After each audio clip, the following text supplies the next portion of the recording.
तर मैत्रिणींनो, हे आहे गुरुवारचा व्हिडिओ. तो गुरुवारी गुरु पुष्य अमृत योगही होता आणि माझा स्वामींचा पहिला गुरुवार होता. 3 गुरुवारचं व्रत घेतलेले आहेत. तर पहिला गुरुवार होता. सकाळपासूनच आहे ना, सकाळी लवकर उठून आहे ना, अंघोळ वगैरे करून देव वगैरे सगळे साफ केले. मंदिर वगैरे देव वगैरे सगळे साफ केले. देवपूजा वगैरे केली. सगळे कामं आवरले. परत ना छान असे ना देवांना अष्टगंध वगैरे लावून फुलं वगैरे ठेवून मस्त असं खूप छान अशी पूजा झाली होती. आज सकाळपासूनच इथं अन्नपूर्ण मातेची पण पूजा केली, म्हणजेच गॅसची पूजा. तर गॅसला आपण अन्नपूर्ण माता असं म्हणलं जातं. तर गुरुवार शुक्रवार पूजा केली पाहिजे. आणि हे जे तुम्हाला दाखवलं बघा चमच्याच्या इथं, तर ते ना मी पितरांसाठी पूजा करते. तर दक्षिण दिशेला आहे. मग दक्षिण दिशेला बघा जागाच नाही आहे कुठं, तर त्यामुळं ना मी पहिल्यापासून आहे ना, जशी मी सेवा करते ना पितरांची, तशी मी तिथंच सेवा करते. तिथंच हळदी कुंकू लावते, फूल वगैरे ठेवते. मी अगोदर पण व्हिडिओ सांगितलेला आहे गेल्या वर्षीच्या व्हिडिओमध्ये. आणि तिथंच मी अगरबत्ती रोज दाखवते, दोन्ही टाईम अगरबत्ती वगैरे दाखवते, पाया पडते, पितरांचं नामस्मरण वगैरे करते. आणि अमावस्या पौर्णिमेला तर करतेच. ज्यावेळेस पूजा करेन ना नामस्मरण वगैरे, त्यावेळेस पितरांचं सुद्धा मी नामस्मरण करते. अशा प्रकारे मी पूजा करते. कारण आपण जेवढी आपण देवाची पूजा करतो ना, तेवढंच आपल्याला आपल्या पितरांची सुद्धा सेवा करायची असते. ते सुद्धा आपल्या मुलाबाळांचं, आपल्या परिवाराचं रक्षण करत असतात. त्यांच्याकडनं माफी वगैरे मागायची असते. तर एका व्हिडिओत नक्कीच जर कोणी विचारलं तर मी सांगन पितरांबद्दल छोटीशी माहिती, मला जेवढी माहिती आहे तेवढी.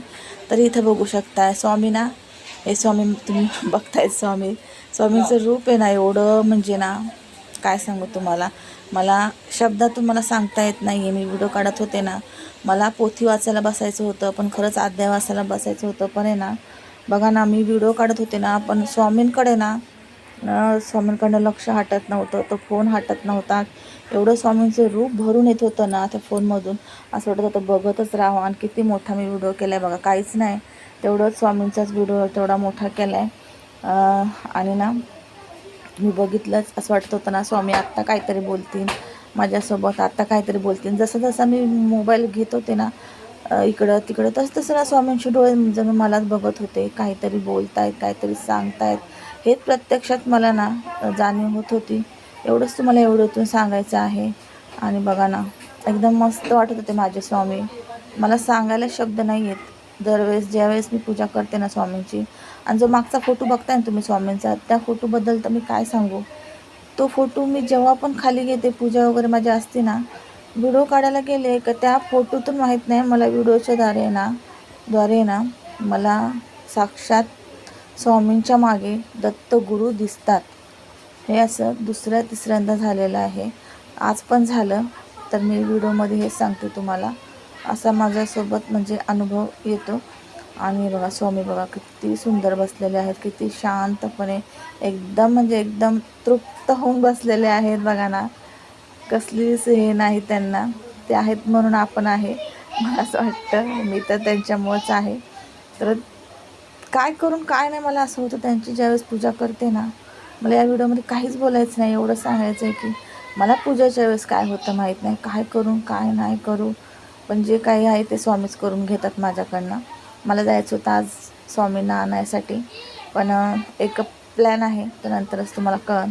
मग हे त्यांनी काय केलं, म्हणले नको आणू स्वामी आता. मग ऑफिसमधले स्वामी मला आणून दिले, कारण गप्पा केलेला आहे बघा. म्हणले नाही, आज मला काही पण करून स्वामींना घेऊन यायचं आहे. माझ्याकडे मूर्ती नाही आहे, मंदिरातली एक मूर्ती आहे छोटी, आणि फोटो आहे. तर मला स्वामींना साक्षात आहे ना असं सजवायचं आहे छानपैकी, अशी तयारी करायची आहे त्यांची. त्यांना आणून दरवेळेस छान छान कपडे, मुकुट वगैरे, खूप छान वाटतं, अजून प्रसन्न वाटतं. म्हणजे ब्लॉगमध्ये फोर टाईमचं मीटिंगचं आहे, मनापासून खूप खूप स्वागत आहे. आणि ना आता पोथी वगैरे वाचून झालेली आहे. आज स्वामींचं अमृत जी पोथी आहे ते वाचलेले आहे. तर सांगते, आजपासून आहे ना स्वामींचे उपवास चालू केले आहेत. 11 गुरुवार, 21 गुरुवार अशा असतात, पण मी 3 गुरुवारचे जे उपवास असतात, व्रत असतात, ते चालू केलेले आहे. आजचा पहिला गुरुवार आहे. पोथी वगैरे वाचून झालेले आहे. जर कोणाला पाहिजे असेल डिटेलमध्ये माहिती नक्की विचारा, आम्ही नक्की ह्याच्यावरती व्हिडिओ बनवून तुम्हाला मध्ये सुद्धा सांगेल. तर आता काय एवढी ताकद नाही आहे सांगायला, कारण की पोते वगैरे वाचून झालेले आहे आणि खूप थकलेलं आहे, काही खाल्लेलं पण नाही. आता केळ खात आहे, 2 केळ घेतलेले आहेत, केळ घेऊन खात आहे. आणि मग तुम्हाला दाखवलं आहे, सगळा व्हिडिओ शूट केलेला आहे, थोडं थोडं होईल तसा. बोलण्याची ताकद नाही आता. चला